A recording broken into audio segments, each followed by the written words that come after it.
Good morning folks, how are you all doing? Bit of a busy one today in a way. I suppose you could call it a vlog. Lots to talk about. First off, latest iteration of my audio setup on the DJI Osmo Action 3. This time using my LS2 full face helmet, the FF353 I believe it is called. First time I tried it with a new setup, I had reasonable audio with the old setup, which was a lavalier mic direct to the camera, but now we're using the audio adapter. We'll go into that later. Second item on the list, as it were, new rear tyre. Bought a new rear tyre for Elvis. Yeah, I'm out on Elvis State.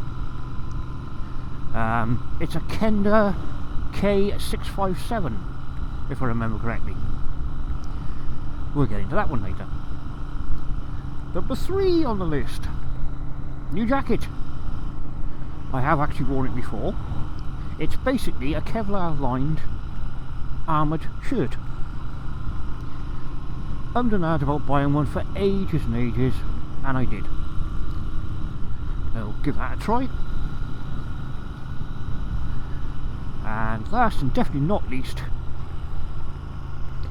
we're off to somewhere I haven't been for a very, very long time. Actually, it's been months since I was last there, which is the Owl's Nest Tea Room and Diner down in Llandovery. For a very long time, my go-to place, but I haven't been there for a while because I've been doing other things.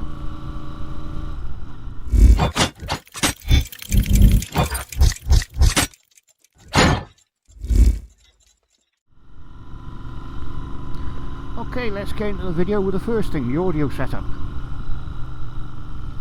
Get around these bends a minute. Right, don't know if you can see it in the camera. We have the DJI Osmo Action 3. We have an audio adapter plugged into that, a DJI Osmo audio adapter.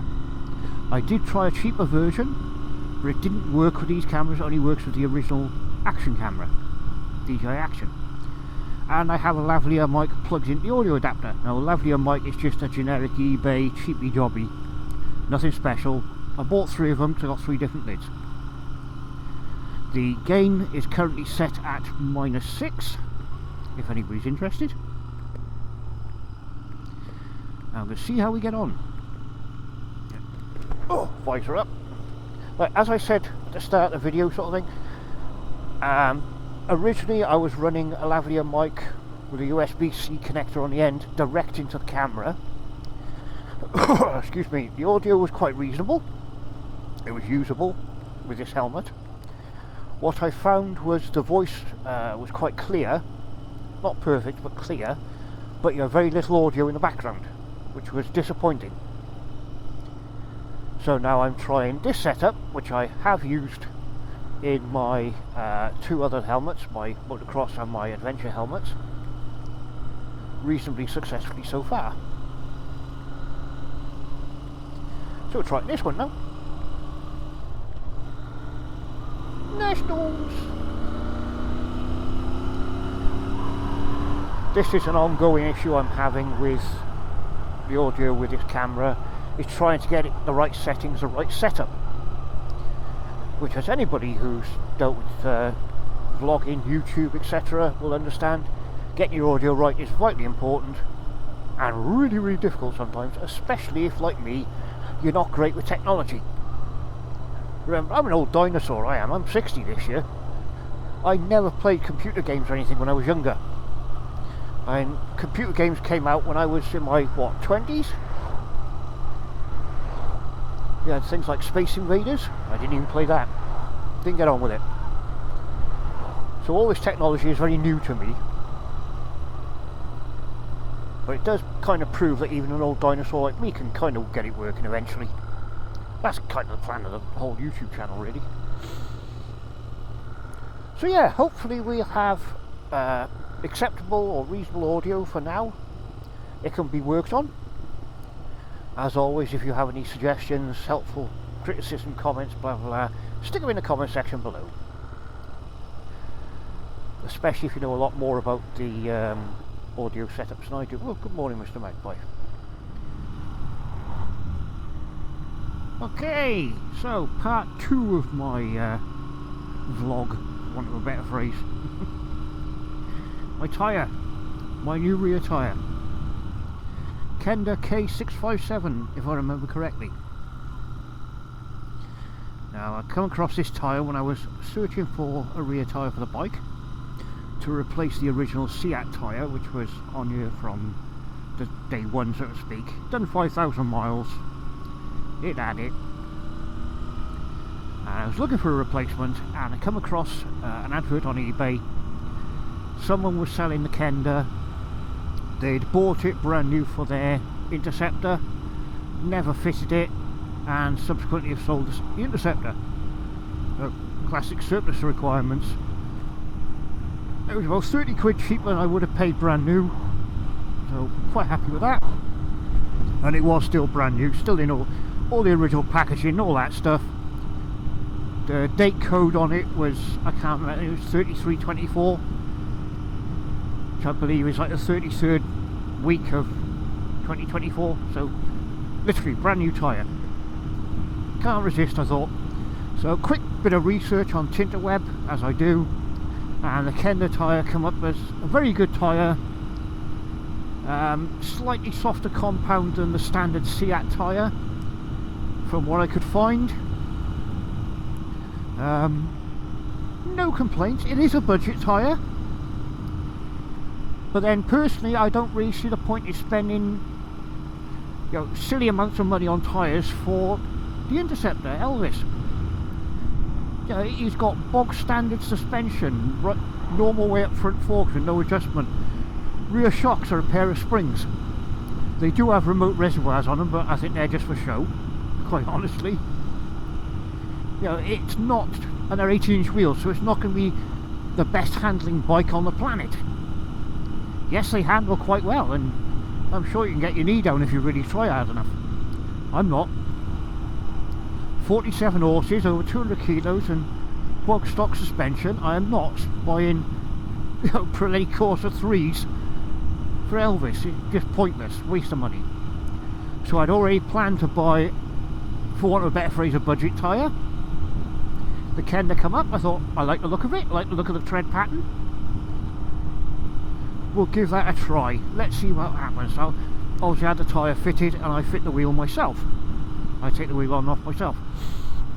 What I did discover, and this may be helpful to other Interceptor owners, if your bike is standard like mine, where you still have the plastic fender extender on the rear, the one with the reflector hanging off, or stuck to the back of, so to speak, take that off first.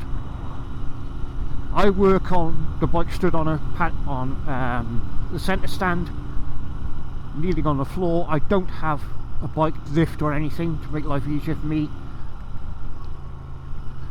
I'm a mere mortal of a peasant who has to work on the floor. And I discovered that that plastic fender extender makes it very difficult to get the rear wheel off. Now the thing with that is the wiring for the tail light actually goes through a hole in the plastic, in the fender extender. Excuse me. There are two options there. One is you can trace the wire back and unplug it, or two, as I did and most people do, cut the plastic. I cut a small slot in the plastic to feed the wire across rather than unplug it. I also discovered that because I run a standard size number plate as well, it made it much easier to unbolt the number plate too. Gives you a lot more working room to get the wheel on and off. Little helpful tips for you. Okay folks, part 3, chapter 3 of the rather long ongoing vlog. My new jacket, well, shirt really. It's a Kevlar shirt, armoured motorcycle shirt. Bought it off eBay, yeah, 50 quid I think. Built by, or supplied by a company called Pro First. Fully lined with Kevlar, unlike some of the other budget shirts which are just Kevlar material in impact points, as in shoulder and elbow. This is fully lined, same as my jeans. Full CE approved body armour in elbow, shoulders and a back protector. which is nice. You have zip pockets on the outside. You have a zip pocket on the inside for your phone. If I remember correctly, there's just a Velcro pocket on the inside on the other side as well, and 2 popper closure pockets on the chest. Front closure is zip with poppers, sleeves are zip and popper, which is nice. So you get very little draft up your sleeves, which really is nice. Obviously various colours. I like it because it's comfortable. I'll say jacket, although it is a shirt. It's a comfortable jacket to wear in the warmer weather, which is really nice. Plenty of airflow, which also has the downside of plenty of airflow at the moment, where it's not warm. It looks lovely and hot and sunny out, but it's not. I don't know what the temperature is. There's quite a chill coming through the shirt, which is why I'm wearing a long sleeve top underneath. I think I should have worn a hoodie. But then in the hotter weather, which is why I bought it, when it's not quite hot enough for a mesh jacket, I think this will be ideal. Now a lot of people will say they're rubbish, won't wear textiles, they rip to pieces, whatever. Hey look, it's your choice. You wear whatever you want to wear. If you want to wear t-shirt and shorts, you wear t-shirt and shorts. It's your skin, not mine. If you want to wear full leathers, 1-piece, 2-piece, crack on. I personally do not get on with leathers anymore. I used to, but now I find them too warm in the summer, too cold and drafty in the winter. When they get wet, I personally find they take ages to dry, and the cold air chill, the chill gets through.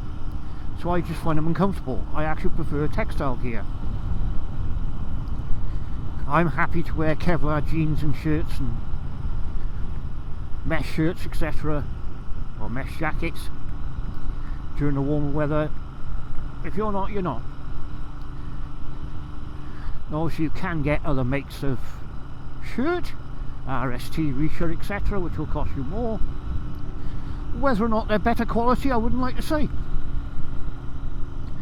I've looked at the RST shirts and that in the shop, and I can't see much difference between that and what I'm wearing, other than about 70 quid in price. Now I'm not saying there is no difference, it's just from what I could see by just looking at it, I didn't see a lot of difference. I'm quite happy to pay 50 quid, wear my Pro First shirt bought off eBay, rather than spend 120 or whatever it was on an RST version. Up to you what you do. Right folks, part 4, or chapter 4, call it what you will. The last bit, you'll be pleased to know. The Owl's Nest Tea Room and Diner in Llandovery. That's where I'm off to. Why do I constantly go to the Owl's Nest Tea Room and Diner in Llandovery? Well, apart from being a really nice place with lots of other bikers, the food is really good. Price is very reasonable for the amount of food you get and stuff. Staff are great, really friendly. The guy who runs the place, Ian, he's a good laugh once you get to know him. If he starts throwing insults at you, he likes you. He is an acquired taste in a way. But it's just generally a great place, lovely atmosphere, in my opinion. Be warned, if you go down there in the summer, especially when the weather's nice, you may be queuing quite a while to get served, and you may have to wait up to 20 minutes, half hour for your food. It's a small kitchen with a small number of staff. So a bit of patience, but it is worth it. And it's all very well people saying, oh well, he should employ more staff. Yeah, that's great, but you can't build a bigger kitchen just for the summer, and if you employ extra staff just for the better weather, they're not going to be able to work when it's colder. So it just doesn't work like that. Have a little bit of patience. Yeah, great place, Owl's Nest Tea Room and Diner, just outside Llandovery, the outskirts of Llandovery. Well worth a visit in my opinion. And apparently the custard slices are extremely popular. I personally don't like custard slices, so I couldn't really comment on that. But I know they're very popular and they do sell out very quickly. And of course for us bikers, there's some lovely roads on the way down. Alright then folks, we're nearly there, nearly at the Owl's Nest. Like I say, I really hope this audio has worked out this time, because I just don't know where to go otherwise. And here we are. The famous Owl's Nest Tea Room and Diner, also known as the Owl's Nest. Getting popular already. Okay, I'm Oski. Any comments, helpful suggestions about the audio, etc., please leave in the comment section below. Please do like, share and subscribe. It really does help my channel. I'm trying to build the channel up to 1,000 subs. So it genuinely really does help if you like, share and subscribe. Whatever you're doing folks, in the meantime, please be safe, ride safe and have fun.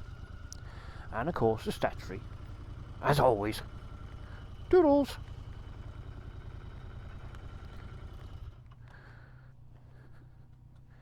Right, feeding time.